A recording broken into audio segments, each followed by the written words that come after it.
Welcome to the Student Affairs One Thing, a podcast that asks a simple question of seasoned student affairs professionals. What is one thing you have learned that has helped shape your professional career? I'm your host, Stuart Brown, the founder of studentaffairs.com, one of the most accessed websites by student affairs professionals.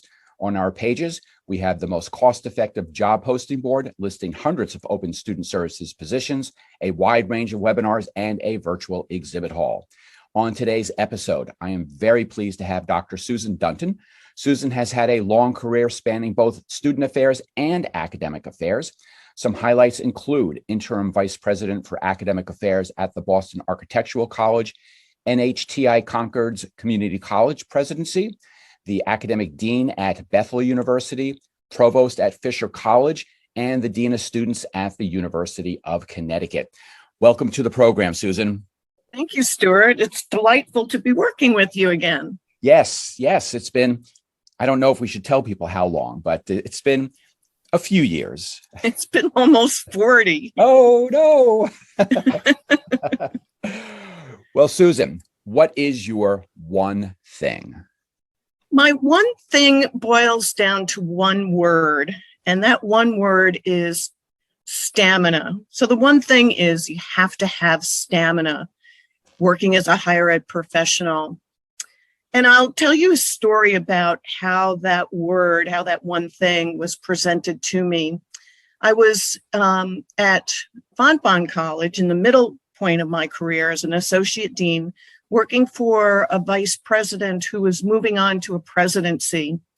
And I eventually was asked to be interim vice president for academic affairs. This newly appointed president, who was going on to another institution, said, Susan, you can do this, but it's going to matter. What will matter is if you have the stamina to do this work, because it's all encompassing.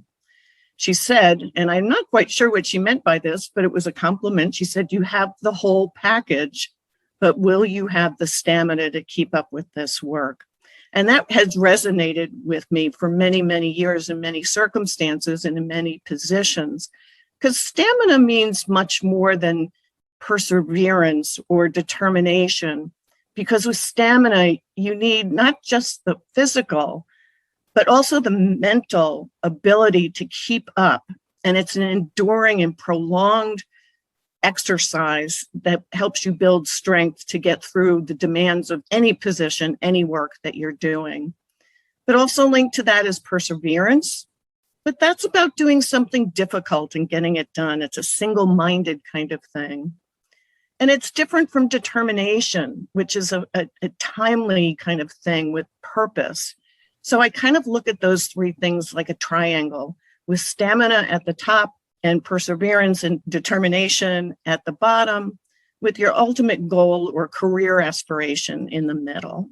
I think stamina is such a great one word for individuals listening to this podcast, especially maybe graduate students or new professionals that maybe had dipped their toe in the waters during those first few years, but will soon realize, if they haven't already, that stamina is very important, that positions in student affairs are not going to be 8:30 to 4:30, 9 to 5, that sometimes it is going to be all day, all night, into the next day. A lot of what we do is crisis management, and you just can't close the door and say, well, I'm out of here. So I think both the physicality, but then when you have that crisis on campus, the mental aspect. And I think a lot of times we don't really look at the mental aspect. It's sort of just, oh, suck it up and let's move forward.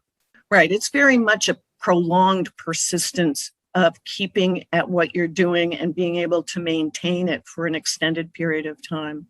Because we all know in student affairs, there can be weeks at a time where it's one crisis or individual student who you need to attend to that really draws a lot from you personally and professionally.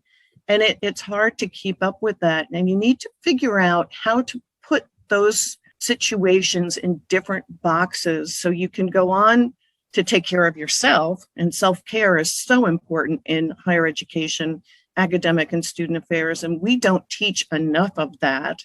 But then you need to figure out how to move forward and get through the next day, and also how to take care of yourself. And that was going to be my next question was, okay, we have this stamina. You need that stamina because of X, Y, and Z.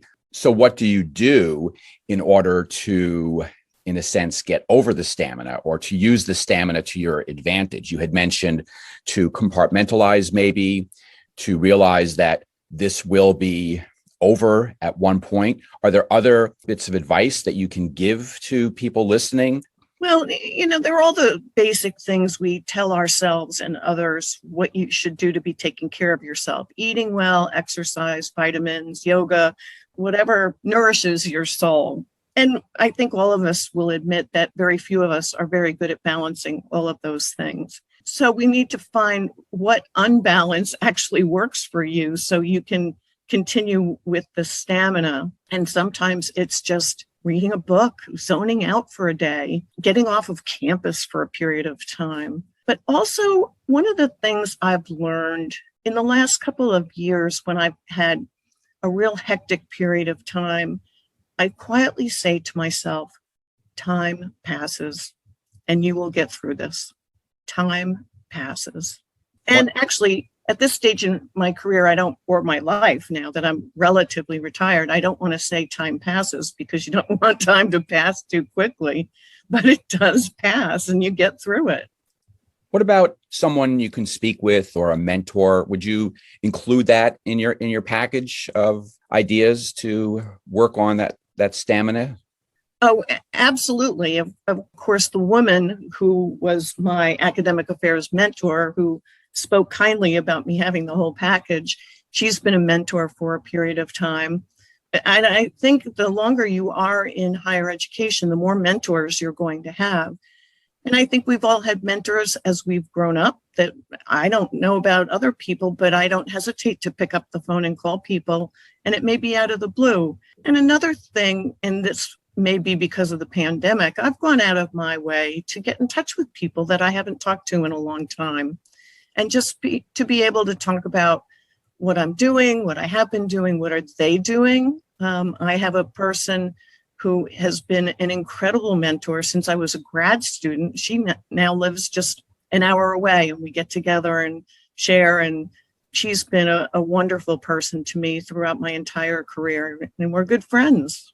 Well, Susan, thank you so much for sharing. I think this is something that a lot of people don't always realize, even though it is something that impacts our personal and professional lives all the time, but we don't always maybe see it and understand it until maybe we're right in the midst of it. That's absolutely true. When you're having your own downtime or literally your own crisis, you realize that you need that prolonged strength, that stamina, and you need to figure out how to build it up as a reserve.